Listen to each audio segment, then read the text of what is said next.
அதிமுக கட்சி கொள்கைகளுக்கு மாறாக முதலமைச்சர் ஓ பன்னீர்செல்வம் பேசுவதாகவும் அவருக்கு அரசியலில் முன்னேற்றம் கிடைக்காது என்றும் அதிமுக கொள்கை பரப்பு இணைச் செயலாளர் நயினார் நாகேந்திரன் தெரிவித்திருக்கிறார்.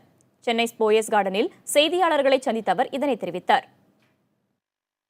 பொதுக்குழு நடந்து கொண்டிருக்கின்ற பொழுது எல்லா தலைவர்களும் வந்து சின்னம்மாவை நேரடியாக பார்த்து காலில் விழுந்து வணங்கி நீங்கள் தான் பொதுச் செயலாளராக இருக்க வேண்டும் என்று காலில் விழுந்து வணங்கி சென்றவர் இந்த ஓ பன்னீர்செல்வம்.